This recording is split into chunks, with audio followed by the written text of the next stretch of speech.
15 ವರ್ಷ ಅನುಭವದಲ್ಲಿ ಹೈನುಗಾರಿಕೆ ಪ್ರಾಫಿಟಬಲ್ ಸರ್? ಸರ್ ಪ್ರಾಫಿಟಬಲ್ಲೇ. ಈಗ ನಾವು ನೋಡ್ತಾ ಇರ್ಬೋದು, ನಮ್ಮ ತಂದೆಯವರು ಇಲ್ಲಿಗೆ ಬಂದಿದ್ದು 1 ಲಕ್ಷ ರೂಪಾಯಿ ಸಾಲ ತೊಗೊಂಡು.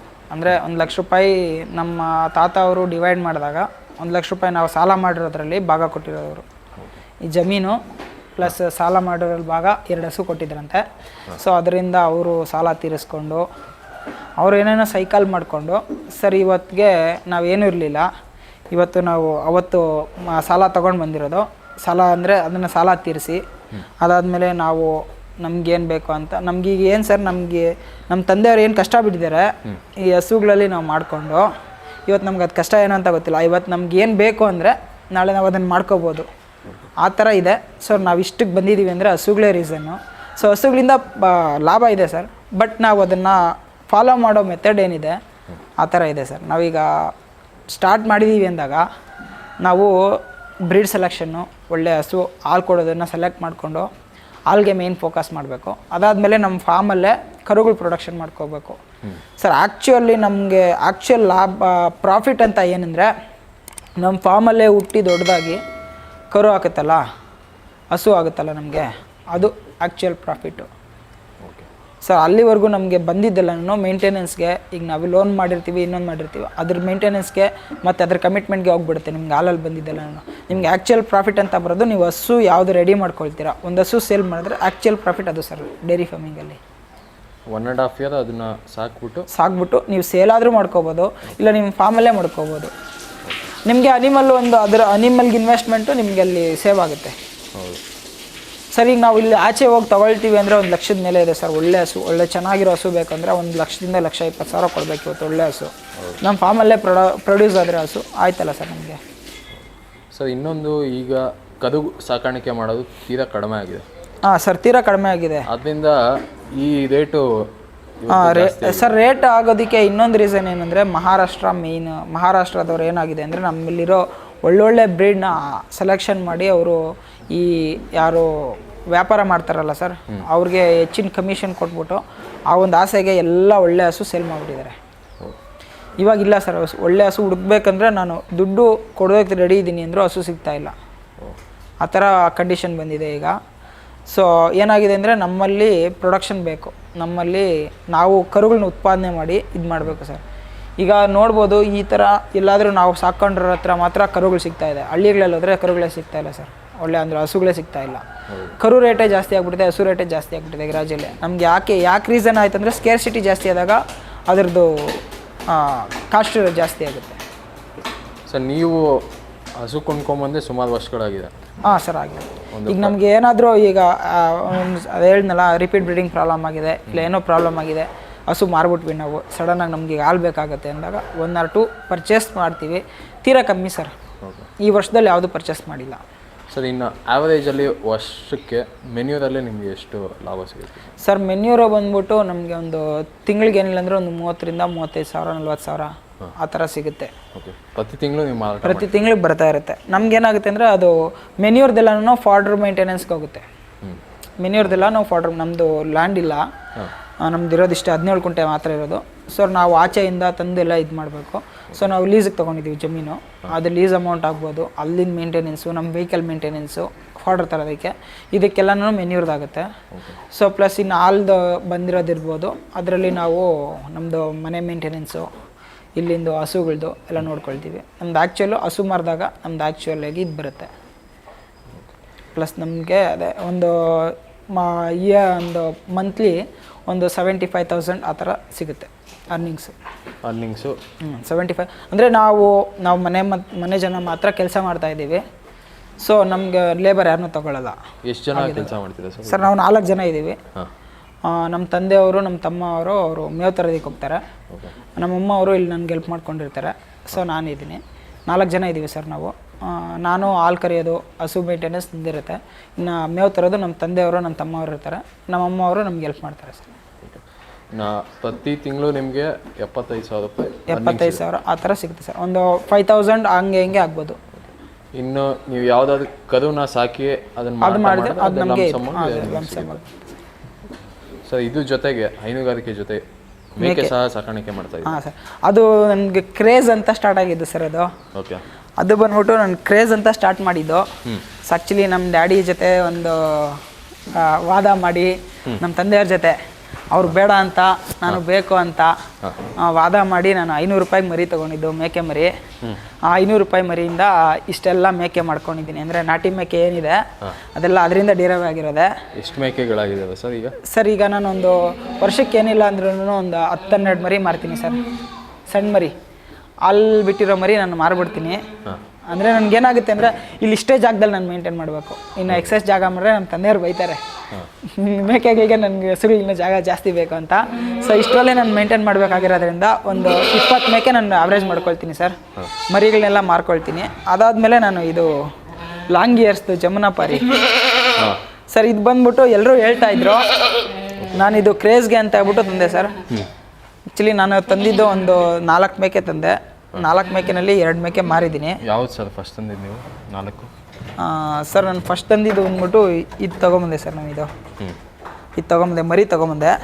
ಮೇಲು ಸರ್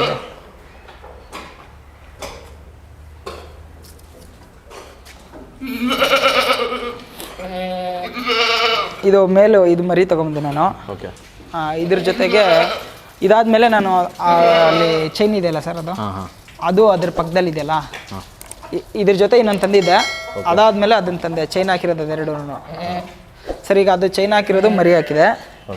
ಇದು ಮರಿ ಹಾಕಿ ಮತ್ತೆ ಕ್ಯಾರಿಂಗ್ ಇದೆ. ಇದ್ರ ಬರಿ ಇದೆ ಸರ್. ಮತ್ತು ಇದು ಕನ್ಸೀವ್ ಆಗಿದೆ. ಅದಾದಮೇಲೆ ಇದೊಂದು ತೊಗೊಂಬಂದೆ. 4ರಿಂದ ಈಗ ಒಟ್ಟು ಎಷ್ಟಾಗಿದೆ ಸರ್? ಸರ್ ಇವು ನಾನು ಈ ಮರಿಗಳು ಒಂದು 6 ಮರಿ ಮಾರಿದ್ದೀನಿ ಸರ್. ಇದ್ರದ್ದು 6 ಮರಿ ನಾನು ಮಾರಿದ್ದೀನಿ. ಆಲ್ರೆಡಿ 6 ಮರಿ ಮಾರಿ ನಾನು ಇದರಲ್ಲಿ ಇನಿಷಿಯಲ್ ನಾನು ಏನು ಇನ್ವೆಸ್ಟ್ಮೆಂಟ್ ಮಾಡಿದ್ದೀನಿ ಅದು ನನಗೆ ರಿಟರ್ನ್ ಬಂದಿದೆ. ಇದೆಲ್ಲ ಇನ್ನು ನನಗೆ ಪ್ರಾಫಿಟೇ ಸರ್. ಅದೇ ರಿಟರ್ನ್ ನನಗೆ ಬಂದ್ಬಿಟ್ಟಿದೆ. ಇದು ನಾನು ಏನು ಇನ್ವೆಸ್ಟ್ ಮಾಡಿದ್ದೀನಿ ಆ ರಿಟರ್ನ್ಸ್ ನಾನು ತೊಗೊಂಡಿದ್ದೀನಿ. ಎಷ್ಟು ಇನ್ವೆಸ್ಟ್ಮೆಂಟ್ ಮಾಡಿದ್ದೀವಿ ಸರ್ 4 ಮರಿ? ಯಾಕಂದರೆ ಯೂಶಲಾಗಿ ಲಕ್ಷ ಹೇಳ್ತಾರೆ ಸರ್. ಆ್ಯಕ್ಚುಲಿ ಇದು ಬಂದ್ಬಿಟ್ಟು ನನಗೆ 20,000 ಆಯಿತು ಸರ್ ಮರಿ ತೊಗೊಂಡಾಗ. ನಾನು ಮರಿ ಇಷ್ಟಿತ್ತು ಸರ್ ಮರಿ. ನಾನು 20,000 ಕೊಟ್ಟು ಮರಿ ತೊಗೊಂಬಂದಿದ್ದು. ಇಷ್ಟಿದ್ದಾಗ ನಾನು ಮರಿ 20,000ಕ್ಕೆ ತಂದಿದ್ದು. ಮತ್ತು ಅದು ನಾನು ದೊಡ್ಡ ಮೇಕೆನೇ ತೊಗೊಂಬಂದೆ ಸರ್. ಯಾಕೆಂದರೆ ಅದೆರಡೂ ಕ್ಯಾರಿಂಗ್ ಇರಲಿಲ್ಲ, ಖಾಲಿ ಮೇಕೆ ಇತ್ತು. ಅದೆರಡೂ 70,000ಕ್ಕೆ ತೊಗೊಂಬಂದೆ ನಾನು. ಜೊತೆ 70,000ಕ್ಕೆ ತೊಗೊಂಬಂದೆ. ಇನ್ನಿದು ಮರಿ ಒಂದು 15,000ಕ್ಕೆ ತೊಗೊಂಬಂದೆ. ಇನ್ನೊಂದಿದೆ ಸರ್, ಅದೊಂದು ಮರಿ ಒಂದು. ಯಾವಾಗ ಸರ್ ಶುರು ಮಾಡಿದ್ದೀವಿ ಸರ್? ಇದು ನಾನು ಸ್ಟಾರ್ಟ್ ಮಾಡಿದ್ದು ಆಫ್ಟರ್ ಕೋವಿಡ್ 2021 ಸ್ಟಾರ್ಟ್ ಮಾಡಿದ್ದೆ ನಾನು ಕ್ರೇಜ್ಗೆ ಅಂತ. ಬಟ್ ನಾನು ಇದರಲ್ಲಿ ಇನ್ನೂ ಡೆವಲಪ್ ಆಗಬೇಕು ಅಂತ ಆಸೆ ಇದೆ ನನಗೆ. ಇದರಲ್ಲಿ ಇನ್ನೂ ಕ್ರೇಜ್ ಇದೆ. ನಾನು ಇದರಲ್ಲಿ ಇನ್ನೂ ಟಾಪ್ ಬ್ರೀಡ್, ನಾನೀಗ ಹಸುಗಳಲ್ಲಿ ಯಾವ ಥರ ಇದು ಮಾಡ್ತಾ ಇದ್ದೀವಿ ಇದರಲ್ಲಿ ಆ ಥರ ಮಾಡಬೇಕು ಅನ್ನೋದೊಂದು ಆಸೆ ಇದೆ. ಅದರಿಂದ ಇದನ್ನು ಸ್ಟಾರ್ಟ್ ಮಾಡಿದ್ದೀನಿ. ಪ್ಲಸ್ ನನಗೆ ಇದೇನಂದರೆ ಇದು ನನಗೆ ಮೇಂಟೆನೆನ್ಸ್ಗೆ ಸರ್. ಇದ್ರ ಮೇಂಟೆನೆನ್ಸ್ ನನಗೆ ಇದರಲ್ಲಿ ಬರುತ್ತೆ. ಯಾಕೆಂದರೆ ನಾಟಿ ಮೇಕೆನಲ್ಲಿ ಬ್ರೀಡರ್ ಇದೆ ನನಗೆ. ಅದೊಂದು ಬ್ರೀಡರ್ ಇದೆ, ಮರಿ ಆಗ್ತಾ ಇರುತ್ತೆ ಸರ್. ಒಂದು 8 ಮಂತ್ಸ್ಗೆಲ್ಲ ಮರಿ ಆಗ್ತಾ ಇರುತ್ತೆ. ಇದೆಲ್ಲ ನಾಟಿನ ಸರ್? ಇದೆಲ್ಲ ನಾಟಿನೇ ಸರ್. ಇಲ್ಲಿರೋದು ಆಚೆ ಇರೋದೆಲ್ಲ ನಾಟಿನೇ ಸರ್. ಇವೇನಂದ್ರೆ ಒಂದು ಇದು ನಾಟಿ ಜೊತೆ ಕ್ರಾಸ್ ಮಾಡಿಕೊಂಡು ನೀವು ನಾಟಿಗೆ ಇದು ಒಂದು ಸ್ವಲ್ಪ ಕ್ರಾಸ್ ಇದೆ, ಕ್ರಾಸ್ ಬ್ರೀಡ್ ಇದೆ ಲಾಂಗ್ ಇಯರ್ಸ್ದು. ಸೊ ಅದರಿಂದ ಕ್ರಾಸ್ ಮಾಡಿದಾಗ ನನಗೆ ಮರಿ ಸೈಜ್ ಚೆನ್ನಾಗಿ ಬರುತ್ತೆ. ಬೈಯರ್ಸು ಅದನ್ನು ಲೈಕ್ ಮಾಡ್ತಾರೆ ಸರ್. ಇಲ್ಲಿ ಈಗ ಒಟ್ಟು ಎಷ್ಟು ಮೇಕೆಗಳಿದೆ ಸರ್? ಜಮುನಾಪಾರಿ ಎಷ್ಟಿದೆ ಸರ್? ಜಮುನಾಪಾರಿ ಅದೊಂದು 5 ಇದೆ. ಇನ್ನು ನಾಟಿ ಮೇಕೆ ಒಂದು 15 ಇದೆ ಸರ್. ಮರಿ ಎಲ್ಲ ಸೇರಿ ಒಂದು 15 ನಾಟಿ ಮೇಕೆ ಇದೆ, ಒಂದು 5 ಜಮುನಾಪಾರಿ ಇದೆ, ಅದರ ಮರಿಗಳೊಂದು 3 ಇದೆ. ಈಗ ಜಮುನಾಪಾರಿ ಮೇಕೆಗಳು ಅದನ್ನು ಕಟ್ಟಿಂಗ್ ಪರ್ಪಸ್ಸು ಸರ್? ಇಲ್ಲ, ಅದು ಶೋ ಪರ್ಪಸ್. ಶೋ ಪರ್ಪಸ್ ಆಗುತ್ತೆ ಅದು. ಎಲ್ಲಿ ಹೋಗುತ್ತೆ ಸರ್ ನೀವು? ಶೋ ಅಂದರೆ ಸರ್ ಈಗ ನಮ್ಮ ಥರ ಕ್ರೇಜ್ ಇರುತ್ತಲ್ಲ ಸರ್, ಕ್ರೇಜ್ ಇರೋರು ಮಾತ್ರ ಅದನ್ನು ಇದು ಮಾಡ್ತಾರೆ. ಕ್ರೇಜ್ ಇರೋರು ಮಾತ್ರ ಅದನ್ನು ಪರ್ಚೇಸ್ ಮಾಡ್ತಾರೆ ಸರ್. ಅದು ಕ್ವಾಲಿಟಿ ಆಗ್ಬೋದು, ಅದರದ್ದು ಒಂದು ಅಂದರೆ ಅದು ಯಾವ ಇದರಿಂದ ಬಂದಿದೆ ಬ್ಲಡ್ ಲೈನು ಅದೆಲ್ಲ ನೋಡಿ ಅದನ್ನು ಇದು ಮಾಡ್ತಾರೆ. ಇಯರ್ ಲೆಂತು, ಫೇಸ್ ಪಂಚು ಅದೆಲ್ಲ ನೋಡಿ, ಬಾಡಿ ಲೆಂತು ಅದೆಲ್ಲ ನೋಡಿ ಅದನ್ನು ಪರ್ಚೇಸ್ ಮಾಡ್ತಾರೆ ಸರ್. ನಾನು ಇದರಲ್ಲಿ ಈಗ ನನಗೆ ಇದೊಂದು 50% ಇದೆ ಬ್ರೀಡು. ಇದನ್ನು 100% ನಾನು ತೊಗೊಂಡೋಗ್ಬೇಕು. ಮತ್ತು ನಾನು ಇನ್ನೂ ಬೇರೆ ಕಡೆ ಎಲ್ಲ ಹೋಗಬೇಕು. ಬ್ಲಡ್ ಲೈನ್ ಉತ್ತಮವಾದ ಬ್ಲಡ್ ಲೈನ್ ಒಂದು 2 ಇದೆ ಸರ್. ನಾನು ಅದೇ ದೊಡ್ಡ ಮೇಕೆ ತೋರಿಸಿದ್ನಲ್ಲ ಅದೆರಡು ಚೆನ್ನಾಗಿದೆ. ಇನ್ನಿದೆಲ್ಲ ನಾನು ಔಟ್ಸೈಡಿಂದ ಬೈ ಮಾಡಿರೋದು. ಮತ್ತು ಇನ್ನೊಂದು ಮರಿ ಇದರಿಂದ ಇದಕ್ಕೆ ನಾನು ಬೇರೆ ಒಳ್ಳೆ ಚೆನ್ನಾಗಿರೋ ಗಂಡಿಂದ ನಾನು ಬ್ರೀಡ್ ಮಾಡಿಸಿದ್ರೆ ನನಗೆ ಒಳ್ಳೆ ಮರಿ ಬರುತ್ತೆ ಸರ್. ಇದು ನೋಡ್ಬೋದು ABS ಜನ್ರೇಷನ್ನು ನೋಡಿ. ಇದು ಬಂದ್ಬಿಟ್ಟು ಇದ್ರ ಫಾದರ್ ಬಂದ್ಬಿಟ್ಟು ಹಲ್ಕ್ ಅಂತ ಹೇಳ್ಬಿಟ್ಟು ABS ಹಲ್ಕ್ ಅಂತ ಹೇಳ್ಬಿಟ್ಟು, ABS ಹಲ್ಕ್. ಇದು ಹರ್ಮಡ ಅಂತ ಹೇಳ್ಬಿಟ್ಟು. ಇವೆರಡು ಒಂದು ವಾರದ ಕರು ಸರ್. ಇದೆರಡು ಯಾವುದಕ್ಕೆ ಕರು ಹಾಕಿದ್ದು ಸರ್ ಇದು? ಸರ್ ಅದೇ ನೀವು ಅದು ವೈಟ್ ತೋರಿಸಿದ್ನಲ್ಲ ಹಾಂ ಹಾಂ ಅದ್ರದ್ದು ಮಗಳಿದು. ಓಕೆ. ಅದು ಬಂದ್ಬಿಟ್ಟು ಇನ್ನೊಂದು ಹಸು ಇದೆ, ಅದೆಲ್ಲ ನಾವು ನೋಡಲಿಲ್ಲ, ಅದು ಅದ್ರ ಕರು ಸರ್. ಇನ್ನೊಂದು ಅದು ಫಸ್ಟ್ ಟೈಮರ್ಸ್ದು, ಅದು ಜರ್ಸಿ ಕೊಡಿಸಿದೆ, ಹೇಳಿದ್ನಲ್ಲ ನನಗೆ ಇದು ಜರ್ಸಿ ಬೇಕಾಗುತ್ತೆ ಅಂತ ಹೇಳ್ಬಿಟ್ಟು ಸರ್, ಅದೊಂದು ಜರ್ಸಿ ಕೊಡಿಸಿದ್ದೀನಿ ಸರ್. ಅದು ವಾರದ ಕರು ಸರ್, ಸೇಮ್ ಇದೆ, ಅವ್ರ ಅಮ್ಮನ ಥರನೇ ಕಲರ್ ಇದೆ ಸರ್. ಬಾಡಿಯನ್ನು ನೋಡ್ಬೋದು ನೀವು, ಸ್ವಲ್ಪ ಹೈಟ್ ಇದೆ ಇದು. ಹಾಂ, ಹೈಟ್ ಇದೆ ಸರ್, ಹೈಟ್ ಇದೆ. ಪ್ಲಸ್ ನೀವು ನೋಡ್ಬೋದು, ನಾನು ಹೇಳಿದ್ನಲ್ಲ HFಗೆ ಸ್ಟ್ರೈಟ್ ಇಯರ್ಸ್ ಬರುತ್ತೆ ಅಂತ. ಹೌದು. ಕಿವಿ ಇದು ಬರುತ್ತೆ, ಟ್ರಯಾಂಗಲ್ ಶೇಪ್ ಫೇಸ್ ಬರುತ್ತೆ. ಸೊ ಈ ಥರ ಇರುತ್ತೆ ಇದು. ಅದೇ ಮರಿಯಲ್ಲೇ ಗೊತ್ತಾಗುತ್ತದು. ಹಾಂ, ಬ್ರೀಡ್ ಇದ್ದರೆ ಗೊತ್ತಾಗ್ಬಿಡುತ್ತೆ ಸರ್. ಓಕೆ.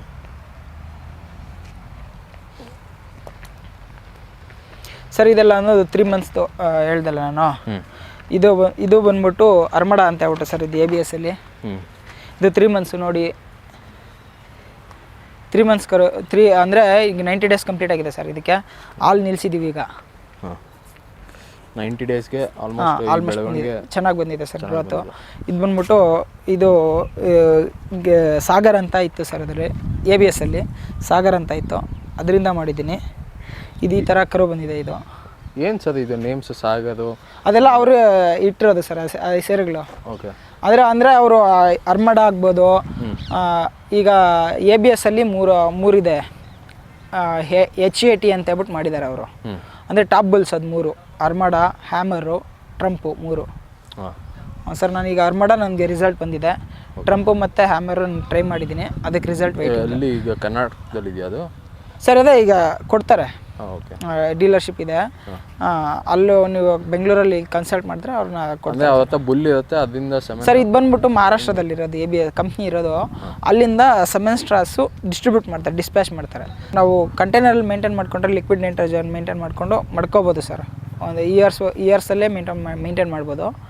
ಸೊ ಅದಾದಮೇಲೆ ಅದನ್ನು ನಾವು ಯೂಸ್ ಮಾಡಬೇಕಾದ್ರೆ ತಾಯಿಂಗ್ ಅಂತ ಮಾಡ್ತಾರೆ, ಬಿಸಿನೀರಲ್ಲಿ ನಮ್ಮ ರೂಮ್ ಟೆಂಪ್ರೇಚರ್ಗೆ ಸೆಟ್ ಮಾಡಿ ಅದಾದಮೇಲೆ ಇನ್ಸೆಮಿನೇಟ್ ಮಾಡ್ತಾರೆ ಸರ್, ಅದಿರುತ್ತೆ. ಮತ್ತು ಇದು ಬಂದ್ಬಿಟ್ಟು ಪ್ರೀತ್ ಅಂತ ಹೇಳ್ಬಿಟ್ಟು ಜರ್ಸಿನಲ್ಲಿ.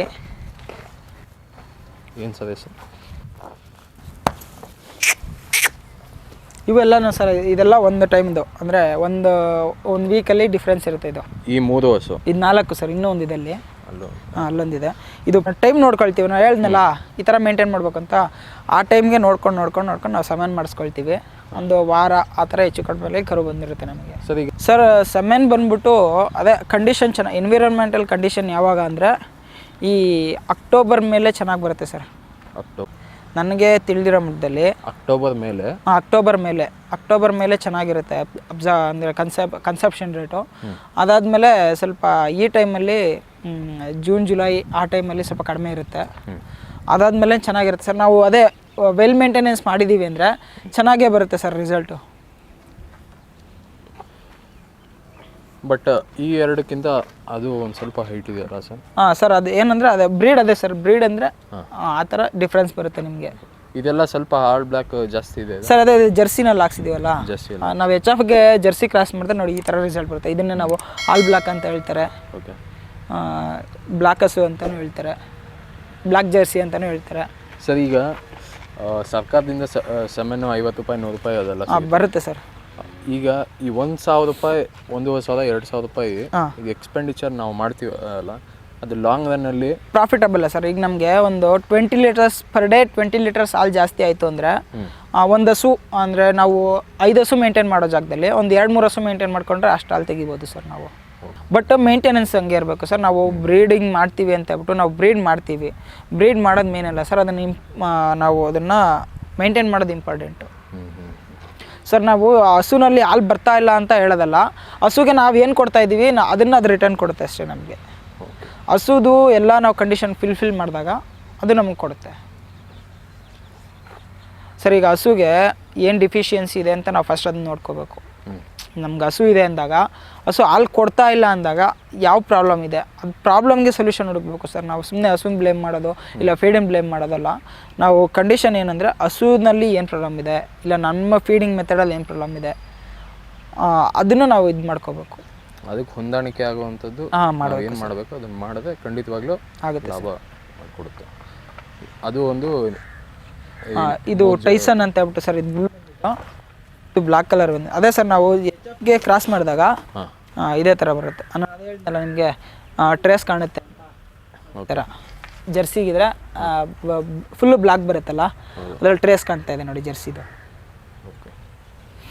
ಫುಲ್ ಬ್ಲ್ಯಾಕ್ ಇದೆ ಇದು ಫುಲ್ ಬ್ಲ್ಯಾಕ್ ಬರುತ್ತೆ ಸರ್. ಈಗ ಏನಂದರೆ ಇದು ಕೂದಲು ಏನಿದೆಯಲ್ಲ ಸರ್, ಇದೆಲ್ಲ ಹೋಗ್ಬಿಟ್ಟು ಇನ್ನೊಂದು 2 ಮಂತ್ಸಲ್ಲಿ ಈ ಕೂದಲೆಲ್ಲ ಹೋಗ್ಬಿಟ್ಟು ಬೇರೆ ಕೂದಲು ಬರುತ್ತೆ. ಆವಾಗ ಫುಲ್ ಒಂದು ಕಲರ್ ಬರುತ್ತೆ. ಅದಾದಮೇಲೆ ಒಂದು ಬುಲ್ ಮೇಂಟೈನ್ ಮಾಡ್ತಾ ಇದ್ದೀರಿ ಸರ್ ನಾವು. ಹುಲ್ಲು ಹೊಸದಾಗಿ ಹಾಂ ಸರ್, ಇವಾಗ ತೊಗೊಂಬಂದಿರುತ್ತೆ. ಈಗ ಈ ಟೈಮಲ್ಲ ಸರ್, ಈಗ ಹಾರ್ವೆಸ್ಟಿಂಗ್ ಟೈಮು, ಈ ಟೈಮಲ್ಲಿ ತೊಗೊಂಬರ್ತೀವಿ. ಈ ಟೈಮಲ್ಲಿ ತೊಗೊಂಬಂದ್ರೆ ಸ್ವಲ್ಪ ರೇಟ್ ಕಡಿಮೆ ಇರುತ್ತೆ. ಆಮೇಲೆ ಸಿಗೋದಿಲ್ಲ ಸರ್, ನಾವು ದುಡ್ಡು ಕೊಡ್ತೀವಿ ಅಂದರೂ ಈ ಸೀಸನ್ ಆಗೋಯ್ತು ಅಂದರೆ ಆಮೇಲೆ ಹುಲ್ಲು ಸಿಗಲ್ಲ. ಎಷ್ಟು ಒರೆ ತೊಗೊಂಡಿದ್ದೀವಿ ಸರ್? ಸರ್ ನಾವು ಈಗ ಒಂದು 500 ಒರೆ ನಾವು ತೊಗೊಂಡಿದ್ದೀವಿ ಸರ್. ಈಗ ಇಲ್ಲಿ ಒಂದು 250 ಒರೆ ಇದೆ. ಇನ್ನೊಂದು 250 ಒರೆ ನಮ್ಮ ಅಜ್ಜಿಯವರು ಸ್ಟೋರ್ ಮಾಡಿದ್ದೀವಿ. ಅದನ್ನು ತಂದ್ಬಿಟ್ಟು ಅಲ್ಲಿ ಸ್ಟೋರ್ ಮಾಡ್ಕೊಳ್ತೀವಿ. ಸ್ಟೋರ್ ಮಾಡ್ಕೊಂಡಿದ್ದಾದ್ಮೇಲೆ ಈ ಫೀಲ್ಡಲ್ಲೆಲ್ಲ ಹಸುಗಳು ಆ್ಯಕ್ಚುಲಿ ಇದು ನಮ್ದಲ್ಲ, ಬೇರೆಯವ್ರದ್ದು ನಾವು ಲೀಸಿಗೆ ತೊಗೊಂಡಿದ್ದೀವಿ. ಇದರಲ್ಲೆಲ್ಲ ಹಸುಗಳನ್ನ ಆಚೆ ಕಟ್ತೀವಿ. ಇದು ನಿಮಗೆ 500 ಎಲ್ಲ ಮೇಂಟೈನ್ ಆಗುತ್ತೆ ಸರ್. ನಾವು ಹೇಳೋದೇನಂದ್ರೆ, ನಾನು ಲೆಕ್ಕ ಹಾಕಿರೋದೇನೆಂದರೆ, ನನ್ನ ಲೆಕ್ಕದ ಪ್ರಕಾರ ಹೋದರೆ ಒಂದು 3000 ಒರೆ ಬೇಕಾಗುತ್ತೆ ಸರ್. ದಿನಕ್ಕೆ 10 ಒರೆ ಅಂತ ಲೆಕ್ಕ ಹಾಕ್ತೀನಿ ನಾನು. ಆ ಥರ ಲೆಕ್ಕ ಹಾಕಿದ್ರೆ ಒಂದು 3000 ಒರೆ ಬೇಕಾಗುತ್ತೆ. ನಾವೇನಾಗಿದೆ ಅಂದರೆ, ಈಗ ನಾವು ತೋಟ ಮಾಡ್ತಾ ಇದ್ದೀವಲ್ಲ, ಇಲ್ಲಿ ನಮ್ಗೆ ಮಾರ್ಕೆಟ್ ವೇಸ್ಟ್ ಸಿಗುತ್ತೆ, ಪ್ಲಸ್ ತೋಟದ ಸಿಗುತ್ತೆ. ಇನ್ ಕೇಸ್ ಇದನ್ನು ನಾವು ಏನು ಸ್ಟೋರ್ ಮಾಡ್ತಾಯಿದ್ವಿ ಅಂದರೆ, ಅಲ್ಲಿ ಏನಾದರೂ ಪ್ರಾಬ್ಲಮ್ ಆಗಿ ಇಲ್ಲಿ ಏನಾದರೂ ನಾವು ಮೇವು ಥರ ಸ್ಟಾಪ್ ಆದರೆ ನಮಗಿರಲಿ ಅಡ್ವಾನ್ಸ್ ಆಗಿ ನಾವು ಸ್ಟೋರ್ ಮಾಡ್ತಾ ಇರೋದು ಈ ಥರ ಮಾಡ್ತಾಯಿದ್ದೀವಿ. ರಾಗಿ ಹುಲ್ಲಲ್ಲಿ ಫೈಬರ್ ಎಲ್ಲ ಚೆನ್ನಾಗಿರುತ್ತೆ. ಮತ್ತು ಇದರಲ್ಲಿ ಚೆನ್ನಾಗಿ ಅಂದರೆ ಒಂದೊಂದು ತೆನೆ ಇದ್ದರೆ ಇನ್ನೂ ಚೆನ್ನಾಗಿರುತ್ತೆ, ಗ್ರೋತ್ ಚೆನ್ನಾಗಿ ಬರುತ್ತೆ. ನಮ್ಮ ತಾತನವ್ರ ಕಾಲದಲ್ಲಿ ಒಂದೊಂದು ತೆನೆ ಅಂದರೆ ಅವರು ಕಣ ಮಾಡ್ತಾಯಿದ್ರಲ್ಲ ಸರ್, ಅವಾಗ ಒಂದೊಂದು ತೆನೆ ಇದ್ದಾಗೆ ತೆಗೆದುಬಿಡ್ತಾಯಿದ್ರಂತೆ. ರೈನಿ ಸೀಸನಲ್ಲಿ ಹಸುಗಳಿಗೆ ನ್ಯೂಟ್ರಿಷನ್ ಜಾಸ್ತಿ ಬೇಕಾಗ್ತಾಯಿತ್ತು. ಅವಾಗ ರೈನಿ ಸೀಸನಲ್ಲೇ ಮೇಯ್ನಾಗಿ ರಾಗಿ ಹುಲ್ಲು ಯೂಸ್ ಮಾಡ್ತಾಯಿದ್ದು. ಅವಾಗ ಅವ್ರು ಹೇಳ್ತಾಯಿದ್ರಂತೆ, ಅದು ಒಂದು ರಾಗಿ ತೆನೆ ತಿಂದರೆ ನಮಗೆ ಒಂದು ಕಜ್ಜಾಯ ತಿಂದಂಗೆ ಲೆಕ್ಕ ಬರುತ್ತೆ ಒಂದು ಹಸುಗೆ ಅಂತ. ಸೊ ಆ ಥರ ಇದರಲ್ಲಿ ಸ್ವಲ್ಪ ತೆನೆಗಿನೇ ಎಲ್ಲ ಸಿಗುತ್ತೆ. ಇವಾಗ ಸಿಗಲ್ಲ ಸರ್, ಫಸ್ಟ್ ಸಿಗ್ತಾಯಿತ್ತು. ಯಾಕಂದರೆ ನಾವು ಮ್ಯಾನ್ಯುಯಲಾಗಿ ಕಟ್ ಮಾಡಿ ಕಣ ಎಲ್ಲ ಮಾಡ್ತಾಯಿದ್ರಲ್ಲ, ಅವಾಗ 1-2 ತೆನೆ ಸಿಗ್ತಾಯಿತ್ತು. ಇವಾಗ ಹಾರ್ವೆಸ್ಟರ್ ಏನೂ ಸಿಗಲ್ಲ ಸರ್ ಇದರಲ್ಲಿ. ಜಸ್ಟ್ ಫೈಬರ್ ಡೈಜೆಷನ್ಗೆ ಮಾತ್ರ ಆಗಬೇಕು. ಇದನ್ನು ನ್ಯೂಟ್ರಿಷನ್ ಕಾನ್ಸೆಪ್ಟ್ ಇದರಲ್ಲಿ ಏನಿಲ್ಲ, ಜಸ್ಟ್ ಫೈಬರ್ ಇರುತ್ತೆ ಅಷ್ಟೇ. ಊಟ ಆದಮೇಲೆ ಬಾಳೆಹಣ್ಣು ಹೆಂಗೆ ತಿಂತೀವಿ, ಇದಕ್ಕೆ ಡ್ರೈ ಪೌಡ್ರ್ ಕೊಡೋದು, ಹಸುಗಳಿಗೆ ಡ್ರೈ ಪೌಡ್ರ್ ಕೊಡೋದು ಜಸ್ಟ್ ಫೈಬರ್ ಕಂಟೆಂಟ್ಗೆ. ಸೊ ನಾವು ಬಾಳೆಹಣ್ಣು ತಿಂದಂಗೆ ಅದಕ್ಕೆ ಲೆಕ್ಕ ಬರುತ್ತೆ. ಯಾವ ಟೈಮಲ್ಲಿ ಕೊಡ್ತೀವಿ ಸರ್ ಈಗ? ಅದೇ ಸರ್, ಇನ್ನು ನಾವು ನೈಟ್ ಮಲಗಬೇಕಾದ್ರೆ ಕೊಡ್ತೀವಿ. ಶುಗರ್ ಕೇನ್ ವೇಸ್ಟ್ ಅದು ಚೆನ್ನಾಗಿರುತ್ತೆ ಸರ್, ಅದು ಇದಕ್ಕಿಂತ ಚೆನ್ನಾಗಿರುತ್ತೆ ಅದರಲ್ಲಿ ಫೈಬರು. ಬಟ್ ಹಸು ಅಡ್ಜಸ್ಟ್ ಆಗಬೇಕಷ್ಟೇ ಅದಕ್ಕೆ. ಅದೇನು ಡ್ರೈ ಸರ್, ನಾವು ಇದು ಜ್ಯೂಸ್ ಸ್ಟಾಲ್ ಏನಿದೆ ಅದರಲ್ಲಿ ತೊಗೊಂಬರ್ತಾ ಇರೋದಷ್ಟೇ ನಾವು. ಮೇ ಬಿ ಇದರಲ್ಲೆಲ್ಲ ಅಂದರೆ ನಾವು ಆಲೆ ಮನೆ, ಶುಗರ್ ಫ್ಯಾಕ್ಟ್ರಿ ಎಲ್ಲ ಇರುತ್ತಲ್ಲ, ಅದರಲ್ಲೇ ಬಾಯ್ಲ್ ಮಾಡೋಕ್ಕೆ ತೊಗೊಂಬಿಡ್ತಾರೆ ಅದನ್ನು. ಇದು ಚೆನ್ನಾಗಿ ಅಂದರೆ ಫೈರ್ ಕ್ಯಾಚ್ ಆಗುತ್ತೆ ಸರ್, ಇದರಲ್ಲಿ ಚೆನ್ನಾಗಿ ಉರಿಯುತ್ತೆ. ಸೊ ಅದರಿಂದ ಇದನ್ನು ಅವರು ಬಾಯ್ಲ್ ಮಾಡೋದಕ್ಕಿರ್ಬೋದು, ಅದಕ್ಕೆ ಯೂಸ್ ಮಾಡ್ಕೊಳ್ತಾರೆ. ಈಗ ಸ್ಕೂಲ್ ಕೊಟ್ಟಾಗ ಚೆನ್ನಾಗಿ ಬರುತ್ತೆ ಸರ್. ಅಂದರೆ ನ್ಯೂಟ್ರಿಷನಲ್ ಆಗಿ ಏನಿಲ್ಲ ಸರ್, ಇದು ಜಸ್ಟ್ ಫೈಬರ್ ಅಷ್ಟೇ. ಸರ್ ಇನ್ನು ಬುಲ್ ಬಗ್ಗೆ ಹೇಳಿ ಸರ್. ಸರ್ ಇದು ಬಂದು ನಾವು ಔಟ್ಸೈಡಿಂದ ಬೈ ಮಾಡಿರೋದು ಸರ್. ನಮಗೊಂದು 50,000 ಆಯ್ತಿದ್ದು. ಇನ್ನು ನಮಗೆ ಇನ್ನೊಂದು 6 ಮಂತ್ಸಲ್ಲಿ ಇದು ರೆಡಿ ಬರುತ್ತೆ, ನಮ್ಮ ಹಸುಗಳಿಗೆ ರೆಡಿ ಆಗುತ್ತೆ ಸರ್. ಇದು ಆ್ಯಕ್ಚುಲಾಗಿ ಸರ್ ಇನ್ನೂ ಒಂದು ವರ್ಷ ಆಗಿರ್ಬೋದು ಅಷ್ಟೇ, ವರ್ಷದ ಕರು. ಹಸು ಜೊತೆ ಕ್ರಾಸ್ ಮಾಡಿಸೋದಕ್ಕೆ ಅಂತ ಯೂಸ್ ಮಾಡ್ತಾ ಇದ್ದೀವಿ. ಹಸು ಜೊತೆ ಕ್ರಾಸ್ ಮಾಡಿಸೋದಕ್ಕೆ. ಈಗ ಹೊರಗಡೆ ಜೊತೆಗೆ ನಿಮ್ಮ ಹಸುಗಳಿಗೆ? ನಮ್ಮ ಹಸುಗೆ ಹೊರಗಡೆ ಅಷ್ಟಾಗಿ ನಾವು ಮೇಯ್ನಾಗಿ ಇದು ಮಾಡಲ್ಲ. ಬೇಕಾದ್ರೆ ಯಾರು ಬಂದರೆ ಇದು ಮಾಡ್ಬೋದು. ಬಂದರೆ ಇದು ನಾವು ನಮ್ಮ ಹಸುಗಳಿಗೆ ಅಂತ ಯೂಸ್ ಮಾಡ್ತಾ ಇದ್ದೀವಿ. ಕೇಸ್ ಯಾರಾದರೂ ಒಳ್ಳೆ ರೇಟ್ ಬಂದರೆ ಕೊಟ್ಬಿಡೋದೆ ಸರ್. ಇದು ABS ಬುಲ್ಲೇನಾ ಸರ್? ABS ಅಂತ ಹೇಳಿದ್ದಾರೆ ಸರ್. ನಾವು ಇದ್ದು ರೆಕಾರ್ಡ್ ಅಷ್ಟಾಗಿ ನಮ್ಗೆ ಗೊತ್ತಾಗಲಿಲ್ಲ, ಸೊ ಅದಕ್ಕೆ ಮಾಡ್ಕೊಂಡಿದ್ದೀವಿ. ಯಾರೋ ನಮ್ಮ ಫ್ರೆಂಡೇ ಕೊಡಿಸಿರೋದು. ಸೊ ನಾನೇ ಮಾಡ್ಕೊಡ್ತೀನಿ ಅಂತ ಹೇಳಿದ್ದಾರೆ. ಸೊ ಜಸ್ಟ್ ನಾವು ಈಗ ಮೇಯಿಸ್ತಾ ಇದ್ದೀವಿ ಅಷ್ಟೇ. ಇದು ಕ್ವಾಲಿಟಿ ಇದೆ ಸರ್ ಹಸುನಲ್ಲಿ, ನೀವು ನೋಡ್ಬೋದು. ಬೇರೆ ಹಸುಗಳಿಗಿನ ಇದು HF ಚೆನ್ನಾಗಿದೆ ಕ್ವಾಲಿಟಿ. ಹೈಟು ಬರುತ್ತೆ ಸರ್, ಇದು ಡಬಲ್ ಸೈಜ್ ಬರುತ್ತೆ. ಇನ್ನೂ ಅಲ್ಲಿಲ್ಲ. ಸೊ ಅಲ್ಲಿಕ್ಕಷ್ಟರಲ್ಲೇ ಇದಕ್ಕಿನ್ನೂ ಚೆನ್ನಾಗಿ ಬರುತ್ತೆ ಇದು ಸರ್. ಇದು ಬಿಲ್ಲು ನಾವು ಮೇಂಟೈನ್ ಮಾಡ್ಬೋದು, ನಾವು ಆ್ಯಕ್ಚುಲಿ ಮೇಂಟೈನ್ ಮಾಡಿದ್ವಿ. ಸೊ ಇದೇನಾಗುತ್ತೆ ಅಂದರೆ ಸ್ವಲ್ಪ ರಿಸ್ಕಿ ಆಗುತ್ತೆ. ಯಾರಿಗೂ ಹೊಂದ್ಕೊಂಡ್ರೆ ಅವ್ರಿಗೂ ಹೊಂದ್ಕೊಂಡ್ಬಿಡುತ್ತೆ ಸರ್. ಇದು ಎಲ್ಲ ಬುಲ್ಲು ಎಲ್ಲರಿಗೂ ಹೊಂದ್ಕೊಂಡ್ಬಿಡುತ್ತೆ ಕೆಲವೊಂದು, ಇದು ಒಂದೊಂದು ಆಗಲ್ಲ ಸರ್. ಯಾರು ಹೊಂದ್ಕೊಂಡ್ರೆ ಒಂದು, ಈಗ ಯಾರು ಕೆಲಸ ಮಾಡ್ತಾಯಿದ್ರೆ ಅವ್ರ ಹತ್ರನೇ ಚೆನ್ನಾಗಿರುತ್ತೆ, ಅದು ಫ್ರೆಂಡ್ಲಿ ಆಗಿರುತ್ತೆ. ಬೇರೆಯವ್ರ ಜೊತೆ ಎಲ್ಲ ಅಡ್ಜಸ್ಟ್ ಆಗಲ್ಲ. ಸೊ ಅದು ಮೇಂಟೆನೆನ್ಸ್, ಈಗ ಆಚೆ ಕಟ್ಟಬೇಕು ಬಿಡಬೇಕು ಅಂದರೆ ಒಬ್ಬರೇ ಬೇಕಾಗುತ್ತೆ. ಸೊ ಅದರಿಂದ ಸ್ವಲ್ಪ ಕಷ್ಟ ಆಗುತ್ತೆ ಬಿಲ್ ಮೇಂಟೆನೆನ್ಸ್. ಜೊತೆಗೆ ಬಾತ್ಕೋಳಿ ಸಹ ಸರ್ ಇದೆಲ್ಲ ಅದೇ ಕ್ರೇಜ್ಗೆ ಅಂತ ಸಾಕಿರೋದು ಇದೆಲ್ಲ ನಾನು. ಹಾಂ, ಇದು ನಮ್ಗೆ ಏನಾಗುತ್ತೆ ಅಂದರೆ ಮೀಟ್ ಪರ್ಪಸ್ಗೇನಿಲ್ಲ, ಇದು ಎಗ್ಸ್ ಚೆನ್ನಾಗಿ ಕೊಡುತ್ತೆ. ಒಂದು ಸ್ಟಾರ್ಟ್ ಆಯಿತು ಅಂದರೆ 1 ಮಂತ್ ಫುಲ್ಲು ಎಗ್ಸ್ ಕೊಡುತ್ತೆ. ಎಗ್ ನಮಗೆ ಕರುಗಳಿಗೆ ಬೇಕಾಗುತ್ತೆ, ಪ್ಲಸ್ ನಮಗೆ ಬೇಕಾಗುತ್ತೆ.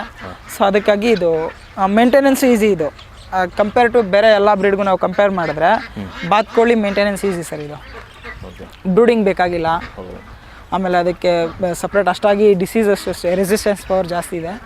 ಸೊ ಅದಕ್ಕಾಗಿ ನಾವು ಇದನ್ನು ರಿಫರ್ ಮಾಡಿದ್ದೀವಿ. ಎಕ್ಸು ಏನು ನೀವೇನು ನಮಗೆ ನಾವು ಯೂಸ್ ಮಾಡ್ಕೊಳ್ಳೋದಕ್ಕೆ. ಮತ್ತು ನಮ್ಮ ಕರುಗಳಿಗೆ ಕೊಡಬೇಕಾಗುತ್ತೆ ಸರ್ ನಾವು. ಅಂದರೆ ಒಂದು 3 ಮಂತ್ಸ್ ಇದ್ದಾಗ ಒಂದು 2 ಮಂತ್ಸ್ ಕರುಗಳಿಗೆ ಮೊಟ್ಟೆ ಕೊಡ್ತೀವಿ, ಗ್ರೋತ್ ಇಂಪ್ರೂವ್ ಆಗೋದಕ್ಕೆ. ಸೊ ಆ ಟೈಮಿಗೆ ಬೇಕಾಗುತ್ತೆ ಅಂತ ನಾವು ಇದನ್ನು ಸಾಕೊಂಡಿದ್ದೀವಿ ಸರ್. ಇದು ನಾವು ಮರಿ ತರಿಸ್ತೀವಿ ಕರುಗಳಿಗೆ ಸರ್. ಅಂದರೆ ಹಾಲು ಕೊಡ್ತೀವಲ್ಲ ಸರ್, ಹಾಲು ಕೊಡ್ತೀವಲ್ಲ ಸರ್, ಆ ಟೈಮಲ್ಲಿ ಮೊಟ್ಟೆ ಕೊಡಬೇಕು ಸರ್. ಆ ಟೈಮಲ್ಲಿ ಇದರಲ್ಲಿ ಪ್ರೋಟೀನ್ ಅಂಶ ಏನೋ ಜಾಸ್ತಿ. ಅದಕ್ಕೆ ಆವಾಗ ಗ್ರೋಯಿಂಗ್ ಸ್ಟೇಜ್ ಅಲ್ವ ಸರ್, ಅವಾಗ ಸ್ವಲ್ಪ ಚೆನ್ನಾಗಿ ಕೊಡಬೇಕು. ಈಗ ನಾವು ಮಕ್ಕಳಿಗೆ ಮೊಟ್ಟೆ ಎಲ್ಲ ಕೊಡ್ತೀವಲ್ಲ ಆ ಥರ. ಒಟ್ಟು ಎಷ್ಟಿದೆ ಸರ್ ಇದು? ಸರ್ ಇದೊಂದು 40 ಇದೆ ಬಾತ್ಕೋಳಿ. ಸರ್ ಇದು ಒಂದು ಗಿನಿ ಪೌಲು. ಇದೇನಾದರೂ ನಮಗೆ ಈಗ ಏನಾದರೂ ಒಂದು ಹಾವು ಬಂತು, ಬೇರೆ ಏನಾದರೂ ಪ್ರಿಡೇಟರ್ ಬಂತು, ಇದು ಸೈನ್ ಕೊಡುತ್ತೆ, ಇಂಡಿಕೇಶನ್. ಸೊ ಬರ್ತಾ ಇದೆ, ಪ್ರಾಬ್ಲಮ್ ಬರ್ತಾ ಇದೆ ಅಂತ. ಆವಾಗೆಲ್ಲನೂ ಬೇರೆ ಅಲರ್ಟ್ ಆಗುತ್ತೆ. ಸೊ ಅದರಿಂದ ಇದು ಸಾಕಿದ್ದೀವಿ. ಇದ್ರ ಜೊತೆ ಇದು ಬಾತ್ಕೋಳಿ ಸಾಕಿದ್ದೀವಿ ಮೊಟ್ಟೆ ಪರ್ಪಸ್ಗೆ. ಇನ್ನು ಬೇರೆ ನಮಗೆ ಕೋಳಿ ಏನಾದರೂ ಬೇಕು ಮನೆ ಯೂಸ್ಗೆ ಅಂತಂದ್ಬಿಟ್ಟು ಅದು ನಾಟಿ ಕೋಳಿ ಸಾಕೊಂಡಿದ್ದೀವಿ. ಎಷ್ಟು ಲೀಟರ್ ಕ್ಯಾನು ಸರ್? ಸರ್ ಇದು 40 ಲೀಟರ್ ಕ್ಯಾನು ಸರ್. ಇದು 40 ಲೀಟರ್ ಕ್ಯಾನು. ನಮ್ಮದು ಈಗ ಒಂದು 3 ಕ್ಯಾನು ಇಲ್ಲ 3.5 ಕ್ಯಾನ್ ಆ ಥರ ಆಗುತ್ತೆ. 3 ಕ್ಯಾನಿಂದ 3.5 ಕ್ಯಾನ್ ಆ ಥರ ಆಗುತ್ತೆ. ಸೊ ನಮಗೆ 3 ಕ್ಯಾನು ಇಲ್ಲ 3.5 ಕ್ಯಾನು ಆ ಥರ ಆಗುತ್ತೆ. ಸೊ ಇನ್ನು ಹಾಲು ಪ್ರತಿದಿನ ತೊಗೊಂಡೋಗ್ತಿದ್ದ ಅವ್ರೇನಾದ್ರು ಬಂದು ಟೆಸ್ಟ್ ಮಾಡಿಬಿಟ್ಟು ಏನಾದ್ರು ತೊಗೊಂಡೋಗ್ತಾರೆ? ಇಲ್ಲ ಸರ್, ಇಲ್ಲಿಂದ ಅವ್ರದ್ದು ಕಲೆಕ್ಷನ್ ಪಾಯಿಂಟ್ ಏನಿದೆ ಅಲ್ಲಿಗೆ ತೊಗೊಂಡೋಗ್ತಾರೆ. ಅಲ್ಲಿ ಟೆಸ್ಟ್ ಮಾಡಿ ನಮ್ಗೆ ಮೆಸೇಜ್ ಕಳಿಸ್ತಾರೆ. ಡೈಲಿದು ಮೆಸೇಜ್ ಕಳಿಸ್ತಾರೆ, ಇವತ್ತು ನಿಮ್ದು ಇಷ್ಟ ಕ್ವಾಂಟಿಟಿ ಇಷ್ಟಾಗಿದೆ, ಕ್ವಾಲಿಟಿ ಇಷ್ಟು ಬಂದಿದೆ ಅಂತ ಮೆಸೇಜ್ ಕಳಿಸ್ತಾರೆ. ಸೊ ಅದ್ರ ಮೇಲೆ ನಾವು ಇದು ಮಾಡ್ತೀವಿ. ರೈತರು ಪ್ರೈವೇಟ್ ಡೈರಿಯಲ್ಲಿ ಕೊಟ್ಟಾಗ ತಿಂಗಳಲ್ಲಿ ಒಂದು 3 ಸಲ ಹಾಲನ್ನ ರಿಜೆಕ್ಟ್ ಮಾಡ್ತಾರೆ. ಇದೆಲ್ಲ ಸಮಸ್ಯೆ ಇದೆ. ನಿಮಗೆ ಈ ಸಮಸ್ಯೆಗಳು ಏನೋ ಆಗಿದೆ ಸರ್? ಅವರು ಏನು ಹೇಳ್ತಾರೆ ಅಂದರೆ ಹಾಲು ರಿಜೆಕ್ಟ್ ಮಾಡಬೇಕಂದ್ರೆ ಅದಕ್ಕೆ ಒಂದು ಪರ್ಟಿಕ್ಯುಲರ್ ರೀಸನ್ ಇರುತ್ತೆ. ವಿತೌಟ್ ರೀಸನ್ ಅವರು ಇದು ಮಾಡಲ್ಲ. ಇಲ್ಲಿ ನಾವು ಪ್ರೈವೇಟ್ ಡೈರಿ ಕೊಡ್ತಾ ಇರೋದ್ರಿಂದ ಏನು ಹೇಳ್ತಾರೆ ಅಂದರೆ ಆಂಟಿಬಯೋಟಿಕ್ ಬರಬಾರ್ದು ಹಾಲಲ್ಲಿ. ಅಂದರೆ ನಾವು ಆಂಟಿಬಯೋಟಿಕ್ ಇಂಜೆಕ್ಟ್ ಮಾಡಿ ಹಸುಗೆ ಅದೇ ಹಾಲನ್ನ ಕೊಟ್ಟಾಗ ಆಂಟಿಬಯೋಟಿಕ್ ಅಲ್ಲಿ ಬರುತ್ತೆ. ಸೊ ಅದನ್ನು ಅವರು ಪ್ಯಾಕಿಂಗ್ ಯೂಸ್ ಮಾಡಲ್ವಂತೆ. ಐಸ್ ಕ್ರೀಮ್ ಒಂದು ಬೈ ಪ್ರಾಡಕ್ಟ್ಸ್ ಏನು ಯೂಸ್ ಮಾಡೋದಂತೆ, ಡೈರೆಕ್ಟ್ ಪೌಡ್ರ್ ಕಳಿಸ್ತಾರಂತೆ. ಸೊ ಅದರಿಂದಾಗಿ ಅವ್ರಿಗೆ ಎಕ್ಸ್ಪೆನ್ಸ್ ಜಾಸ್ತಿ ಬರುತ್ತೆ ಅಂತ ಹಾಲು ರಿಜೆಕ್ಟ್ ಮಾಡೋದಿಲ್ಲ ಸರ್. ಅದು ಸ್ವಲ್ಪ ರೇಟ್ ಕಡಿಮೆ ಮಾಡ್ತಾರೆ. ಇನ್ ಕೇಸ್ ರೆಗ್ಯುಲರಾಗಿ ಬರ್ತಾ ಇದೆ ಅಂದಾಗ ರಿಜೆಕ್ಟ್ ಮಾಡ್ತಾರೆ.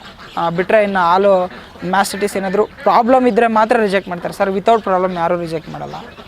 ನಿಮ್ಗೆ ಯಾವುದಾದ್ರು ಈ ಥರ ಸಮಸ್ಯೆ ಬಂದಿತ್ತು ಸರ್ ಶುರು?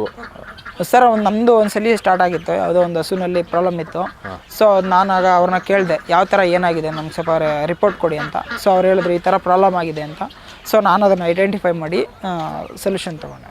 ಓಕೆ. ಈಗ ಒಂದು ಹಸುದು ಏನಾದರೂ ಸಮಸ್ಯೆ ಆದಾಗ 1 ಕ್ಯಾನ್ ಹಾಲು ಪೂರ್ತಿ ಅದು ಸರ್ ಅದನ್ನೇ ಹಸುಗೆ ಪ್ರಾಬ್ಲಮ್ ಇದೆ ಅಂದಾಗ ಅದನ್ನು ನಾವು ಮಾಡಿಕೊಂಡ್ರೆ 1 ಕ್ಯಾನ್ ಹಾಲು ನಮಗೆ ಪ್ರಾಬ್ಲಮ್ ಆಗಲ್ಲ ಸರ್, ಸ್ಪಾಯ್ಲ್ ಆಗಲ್ಲ. ಸರ್ ಏನಾಗುತ್ತೆ ಅಂದರೆ ರಾಟನ್ ಆಪಲ್ ಸ್ಪಾಯ್ಸ್ ಲಾಟ್ ಅಂತ ಹೇಳ್ಬಿಟ್ಟು ನಾವು ಏನೋ ಒಂದು ಸ್ವಲ್ಪ ಮಿಕ್ಸ್ ಮಾಡಿದ್ರೆ ಒಂದು ಕ್ಯಾನ್ ಫುಲ್ಲು ಸ್ಪಾಯ್ಲ್ ಆಗಿಬಿಡುತ್ತೆ. ಸೊ ಅದು ಪ್ರಾಬ್ಲಮ್ ಆಗುತ್ತೆ ಸರ್. ಇನ್ನು ಫೈನಲ್ ಆಗಿ ಏನು ಹೇಳ್ತೀರಾ? ಹೈನುಗಾರಿಕೆ ಲಾಭದಾಯಕವಾಗಿದೆ ಸರ್. ನಂಬಿ ಮಾಡಬೇಕು ಸರ್. ನಮ್ಮದು ಎಫರ್ಟು, ನಮ್ಮದು ಶ್ರದ್ಧೆಯಿಂದ ಮಾಡಿದ್ರೆ ಲಾಭ ಇದೆ ಸರ್. ಸರ್ ನಾವೆಲ್ಲ ಈ ಹಸುಗಳಿಂದ ಕೋಟಿ ಸಂಪಾದಿಸಿರೋರು ಇದ್ದಾರೆ ಸರ್, ಇದ್ದಾರೆ.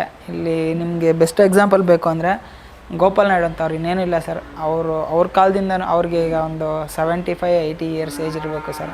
ಅವ್ರ ತಂದೆ ಕಾಲದಿಂದನೂ ಮಾಡ್ಕೊಂಬಂದಿದ್ದಾರೆ ಎಮ್ಮೆಗಳವರು. ಅವ್ರು ಒಳ್ಳೆ ಲಾಭ ಮಾಡಿದ್ದಾರೆ.